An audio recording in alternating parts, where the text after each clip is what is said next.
Have you ever believed something you knew made no sense, but somehow you still justify it to yourself anyways?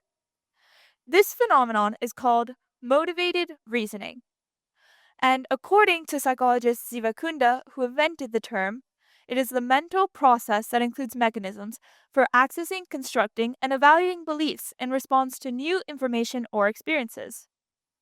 Of course, I'm sure we can all agree that Kunda's definition is quite a headache to understand. Instead, I'd like to offer a different interpretation.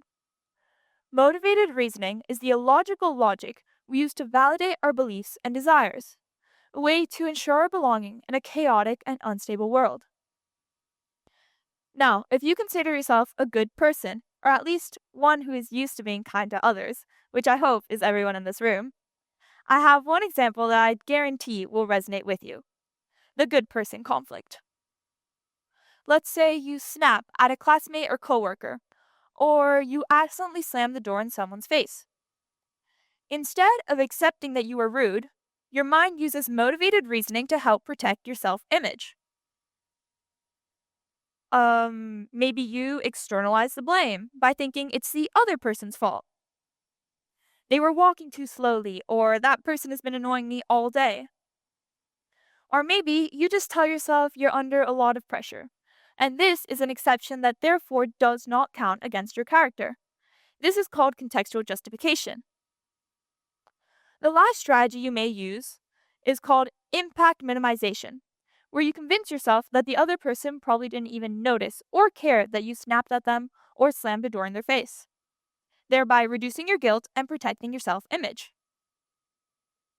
In the case of the good person conflict, your motive is to maintain a positive image of yourself.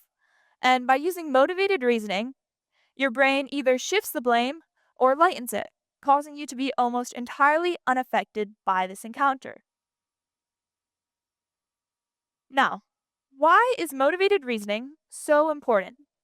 And how does it relate to this idea of culture in motion we have in our heads?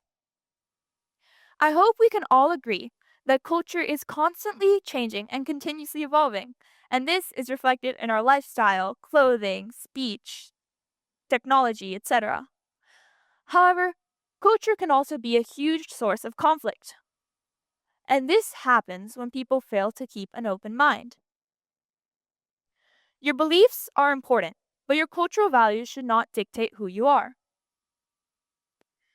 When your culture becomes your identity, disagreements become personal. Someone's comment about hair or clothes can spark an argument when people take offense, resulting in long term grudges. On the other hand, a desire to belong and fit into a community can cause certain beliefs to be cemented that are born out of hatred, such as racism or homophobia. If we want to avoid cultural clashes built on artificial differences and focus instead on what we have in common, we first need to admit something uncomfortable. Motivated reasoning often stops us from seeing the other person's perspective and our own role in conflict. Motivated reasoning helps keep bias alive and fuels pseudoscientific beliefs, such as denying climate change or evolution. We naturally defend what we already believe, and motivated reasoning gives us a way to do that, even when the evidence says otherwise. To have faults in your logic is innately human, and something we will never be able to eliminate completely. But we can learn to notice them, question them, and stop them from turning differences into division.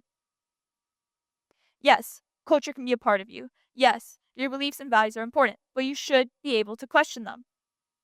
However, that's why motivated reasoning is so important, because it gives you a way to justify your beliefs without really questioning them.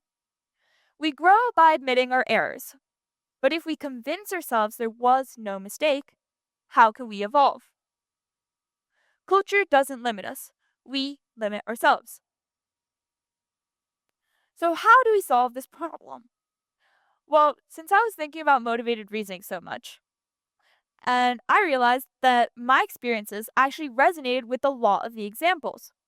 And by learning what motivated reasoning actually was, I learned how to identify it in my own life. Maybe not in the moment, but reflecting back on my actions, I realized that I was acting illogically and justifying things to myself in a way that just didn't make sense.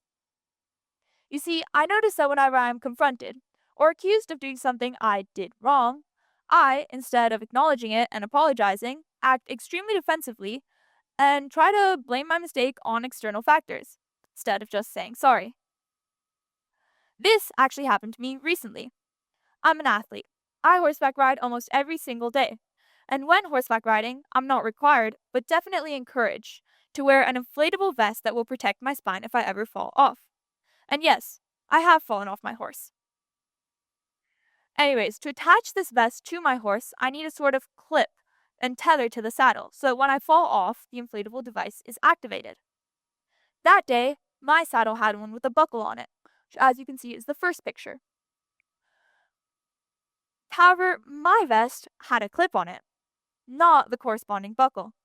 In fact, that tether wasn't mine. It was my friend's. Even so, I still clipped my vest through a loop in the tether and hurried up to join my lesson. My friend, of course, arrived a little bit later, looking almost pretty mad. She asked me why I took her tether, and that's where I started getting a little defensive, to put it mildly. I told her it was already there when I arrived. I didn't mean to take it. If I'd stayed to change it, I would have been late. I was in a hurry. I didn't have time. And in my mind, I was thinking, maybe if you'd been there on time, we could have changed it. But of course, the issue really was that I hadn't thought about her at all. I saw that I had the tether, knew it belonged to her, figured I could still attach my vest, and forgot all about it. I didn't even think about how it would affect her, since it isn't safe to jump without one. Basically, because of me, she couldn't jump the entire lesson. I felt bad, of course, but in my mind, I blamed her so I avoid having to confront my mistakes. No one likes doing that. Afterwards, I told myself, just apologize and get it over with. I still didn't feel bad at this point. But, and this is the important part, I was thinking about this talk and motivated reasoning and all of the things I'm trying to explain to you right now, and something in my brain just clicked. I asked myself, what did I do? Try and blame my friend for something I did. It seemed so normal to me at the time to think that it was her fault, or at least not mine. I didn't even consider the possibility of it being my fault. Instead, I both externalized the blame and tried to use contextual justification to avoid taking responsibility for my mistakes. Of course, after I had this very important realization, I ran to apologize right away and changed the tethers right after we got off the horses. While I did feel pretty bad about the whole issue, it helped me come up with an important rule of thumb. When you have a motivation, in this case to avoid taking the blame, and your brain is ignoring other probabilities that probably do not help you maintain that belief, like how it might be your fault, then you might be using motivated reasoning, and probably are.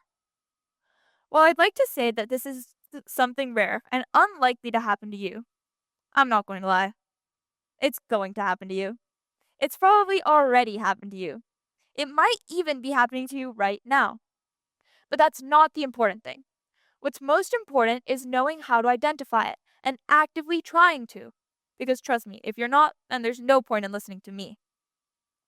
When you have an argument with a parent, a teacher, a friend, a sibling, when you share a video without checking if it's true just because it agrees with you, when you take a cultural norm a little too seriously, or even when you just get a bad grade on a test and blame it on external factors.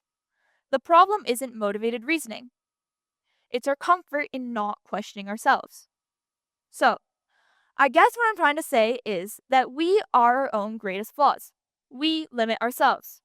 Whether it's the integrated beliefs in our society and cultures that prevent us from thinking outside the box, or a desire to belong and fit into a community escalating beliefs into facts. It's impossible to eliminate bias from our reasoning. But your actions in regard to your thoughts will always be entirely up to you. Thank you.